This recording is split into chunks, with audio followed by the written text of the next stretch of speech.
श्रीमन्महागणाधिपतये नमः। आज हम एक बहुत विशुद्ध जानकारी श्रीमद् भागवत के अनुसार जो माता देवहूति कपिल भगवान से पूछती हैं और कपिल भगवान उत्तर देते हैं, उसको श्रवण करेंगे। माता देवहूति ने पूछा, इस जीव को जन्म से लेकर के जब से गर्भ में आता है, गर्भ से लेकर के मृत्यु पर्यंत तक की कथा सुनने की मेरी इच्छा है। मैं उस कथा में समझना चाहती हूं कि जीव को कब सुख मिलता है। माता देवहूति से कपिल भगवान कहते हैं, देवी, जीव जब गर्भ में आता है तो कर्म के अनुसार आता है।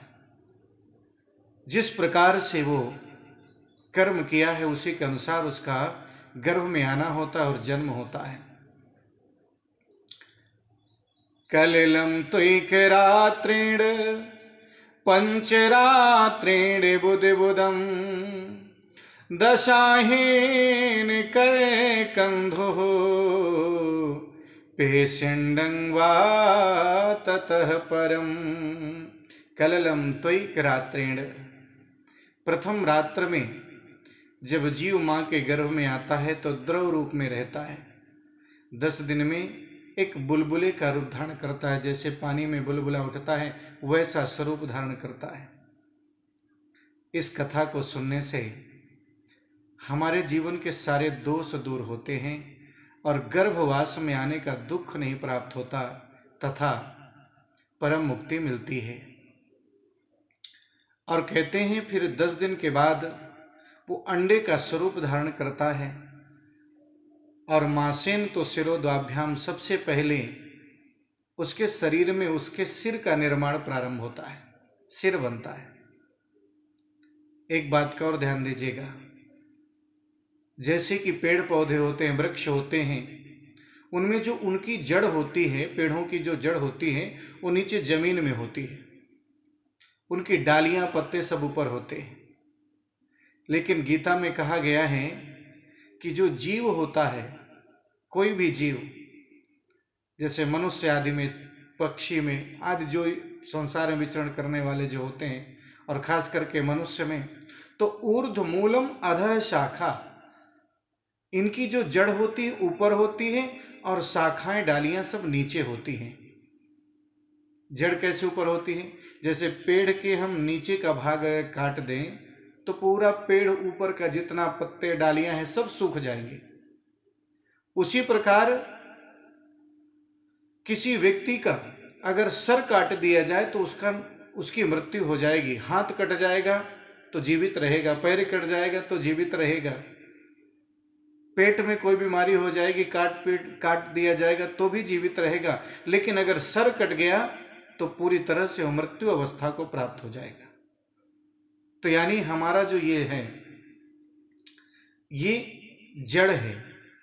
सबसे पहले इसी का निर्माण होता है। एक तरह का ये ब्रह्मांड है, इसका निर्माण होता है सर्वप्रथम, और इसका निर्माण होने के बाद फिर हमारे पूरे शरीर की संरचना होती है, हमारे नाखून आदि का आगमन होता है, और इसके बाद 2 महीने के बाद तीसरा महीने में जैसे जीव प्रवेश करता है तो ये निश्चित होता है कि स्त्री है कि पुरुष है, लिंग निर्माण होता है। और उस जीव के अंदर जीव उत्पन्न हो जाता है। उस व्यक्ति के अंदर जब जीव उत्पन्न हो जाता है तो उसको सुख और दुख का आभास होने लगता है। गर्भवास समम दुखम भूतो न भविष्यसि, गर्भवास के समान दुख ना तो कभी हुआ है ना कभी होगा। क्यों? क्योंकि गर्भ में जब जीव रहता है तो उसको बड़ी तकलीफ रहती, बड़ी तड़पन होती है। माता जी, जब जीव रहता है गर्भ में तो कोई व्यक्ति चाहे जितना सोच ले, चाहे कोई वीआईपी हो, वीवीआईपी हो, जो व्यक्ति जहां रहता है ना गर्भ में, वो सबसे गंदी जगह होती है, जहां पर हजारों कीड़े उस व्यक्ति के उस शरीर को काटते हैं। जो गर्भ में वास करता है, शरीर को काटते हैं, नोचते हैं, तकलीफ देते हैं, उसको घुटन महसूस होती है। और ऐसी गंदी जगह में जब पैक रहता है, उस समय अपनी तड़पन को देखते हुए, अपने को तकलीफ में देखते हुए बार बार भगवान की, ईश्वर की आराधना करता है, प्रभु इस गर्भ से, इस गर्भ रूपी नरक से मुझे कितनी जल्दी बाहर निकालो। इतना तड़पता है माता जी। कर्मानुसार व्यक्ति को गर्भ में आना पड़ता है, और जब तड़पता है, बार बार भगवान की याद करता है। एक बात और ध्यान दीजिए, जब माताएं अपनी जिह्वा स्वाद की पूर्ति के लिए मिर्च मसाले से युक्त भोजन ग्रहण करती हैं, ज्यादा तीखा खाती हैं, तो निश्चित रूप से उस बच्चे को गर्भ में कितनी तकलीफ होती है जिसकी कोई सीमा नहीं रहती। सोचने की बात है, हम नाखून काटते हैं, नाखून काटते काटते अगर थोड़ी सी चमड़ी कट जाए और फिर तीखा भोजन आ जाए तो उस जगह पर कितनी तकलीफ होती, कितनी जलन होती ज्यादा मिर्च वाले भोजन से।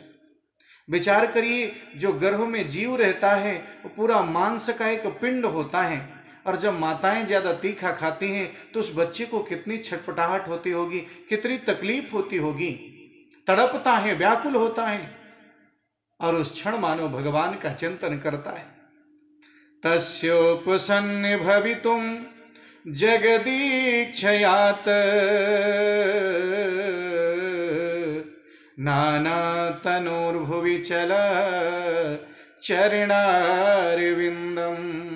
बार बार परमात्मा की याद करता है, गोपाल, हे माधव, हे मुकुंद, मुझे इस गर्भ से बाहर निकालो, इस पीड़ा से, इस नरक से मुझे बाहर निकालो। और जैसी भगवान की प्रार्थना करता है तन्मयता से, तो मानो धीरे धीरे जब समय व्यतीत हो गया, 9वां महीना पूर्ण होता है, 10वां महीना प्रारंभ होता है, तो मानो प्रसव वेदना आती है। उस प्रसव वेदना से आज वो गर्भस्थ शिशु गर्भ से बाहर आ जाता है। लेकिन जैसी गर्भ से बाहर आता है, गर्भ में उसको अपने सारे जन्म याद आते हैं कि मैंने कौन से जन्म में क्या क्या पाप किए हैं, और वहीं गर्भ में वादा करता है वो कि आगे जाकर के मैं कोई भी पाप कर्म नहीं करूंगा, जीवन को सही तरीके से जीऊंगा, किसी को इस शरीर के द्वारा तकलीफ नहीं दूंगा, बार बार प्रतिज्ञा करता है। लेकिन जैसे ही बाहर आता है, तो बाहर आने के बाद, बाहर आते समय थोड़ा पवित्र हो जाता है ईश्वर का स्मरण करते करते। जैसे कि आकाश से जब जल की बूंद गिरती है धरती पर, तो वो जल जो है जब आकाश से गिरता है तो स्वच्छ होता है, लेकिन जमीन पर पड़ते ही धूल उसको गंदा कर देती है। उसी प्रकार जैसे जीव गर्भ से बाहर निकलता है, तो महात्मा तुलसीदास जी लिखते हैं कि भूमि परत भा ढाबर पानी, जिम जीव ही माया लपटानी। जैसे आकाश से गिरी हुई जल की बूंद गंदी हो जाती है, उसी प्रकार जीव को भी एक माया जो है, परमात्मा की माया अपने आंचल पर लपेट लेती है। थोड़ा सा जीव जैसे ही बड़ा होता है, 1-2-3 महीने का, पलंग पर लिटाया जाता है, अनेक छोटे छोटे जीव उसको काटते हैं तो रोने लगता है, कभी कभी हंसने लगता है। और कभी कभी तो संत महात्मा कहते हैं रोना और हंसना इसलिए भी होता है क्योंकि उसको याद आता है, जब ये याद आता है कि कहीं मैं भूल न जाऊं, फिर से मुझे इस मनुष्य योनि में आना पड़े, फिर से किसी के गर्भ में आना पड़े, इस तकलीफ 84 लाख योनि किसी योनि में आना पड़े कर्म के अनुसार, तो कहीं मैं परमात्मा को ना भूल जाऊं, अपने कर्तव्यों को ना भूल जाऊं, इसलिए रोता है। लेकिन हंसता इस बार इस बात पर है कि इस बार मैं ईश्वर को नहीं भूलूंगा। लेकिन जैसे जैसे बड़ा होता जाता है, वैसे वैसे परमात्मा की याद चली जाती है। थोड़ा सा और बालक बड़ा हुआ, माता जी बोलती हैं अब तो उसको सुख रहता होगा, बोले बिल्कुल नहीं रहता। थोड़ा सा बड़ा हुआ तो माता पिता क्या करते हैं, उसको एक चीज से बांध देते हैं कि तुम्हें पढ़ाई करना है। कौन सी पढ़ाई करना है? मात पिता बालकन बुलावे, उदर पूर्ति सो शिक्षा दिलावें। पेट भरने वाली शिक्षा प्रारंभ हो जाती है। और जैसे माता पिता उसको पेट भरने की शिक्षा प्रदान करने के लिए भेजते हैं, कंधे पे थैला लटका दिया अपनी फुर्सत के लिए, घर में हमें फुर्सत मिले, कोई काम न रहे, भेज दिया। और जैसे भेज दिया, वापस आने के बाद उससे पूछा जाता है तुम्हारा टिफिन कहाँ, बैग कहाँ है।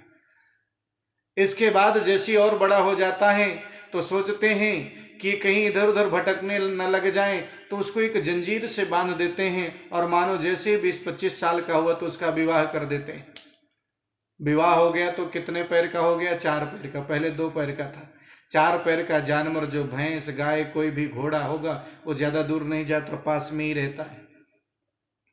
परमात्मा की कृपा हो गई, एक संतान हो गई, 6 पैर का हो गया, दो एक और संतान हो गई तो 8 पैर का हो गया। 8 पैर की मकड़ी होती है जो एक जाले में रहती है, कहीं नहीं जाती, माया में बंधता चला जाता है। माता जी कभी उसको सुकून नहीं है, कभी उसको वो तकलीफों से दूर नहीं होता। और जैसे ही आजकल तो 8 पैर तक ही होते हैं, पहले के जमाने में तो 16 पैर 20 पैर और न जाने कितने पैर, घन खजूरा बन जाता था, धीरे धीरे चलता था, बड़ी तकलीफ होती थी। कहते हैं वृद्धावस्था में शांति मिलती होगी, बोले बिल्कुल नहीं। वृद्धावस्था में जो व्यक्ति जाता है ना उसको और ज्यादा माया सताती है। वृद्धावस्था में तो इतनी ज्यादा माया सताती है कि नाती पोतों को सोचते सोचते सोचते मृत्यु को ग्रहण कर लेता है, और मृत्यु को ग्रहण करने के बाद पुनः किसी के यहाँ नाती पुत्र बन करके पैदा होता है। और हाँ, पुनरपि जननम पुनरपि मरणम पुनरपि जननी जठरे शयनम, बार बार जन्म लेना बार बार मरना, यही मानो एक उसका नियम बन जाता है परमात्मा को भूल करके। इसलिए कहते हैं जीवन के सांसारिक लौकिक कर्मों को करते हुए परमात्मा को कदापि नहीं भूलना चाहिए और अपने मार्ग से पथभ्रष्ट नहीं होना चाहिए।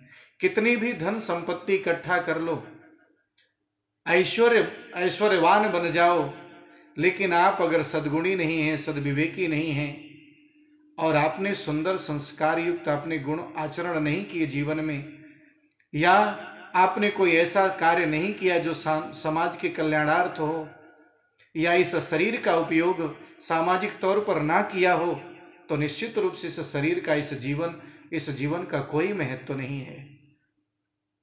अरे आप जिस धन के लिए दौड़ रहे हैं, यही धन के लिए कोई पहले आपसे पहले दौड़ा है, उसको भी मृत्यु के गाल में जाना पड़ा है। इसलिए व्यक्ति को जीवन में कर्तव्य करते हुए संतुष्ट रहना चाहिए और हर क्षण परमात्मा का ध्यान करते रहना चाहिए, जिससे परमात्मा की कृपा आप पर हमेशा बनी रहे, आपके परिवार पर। श्री राधे। श्री राधे राधे गोविंद गोविंद राधे गोविंद राधे गोपाल राधे, श्री राधे राधे गोविंद गोविंद राधे।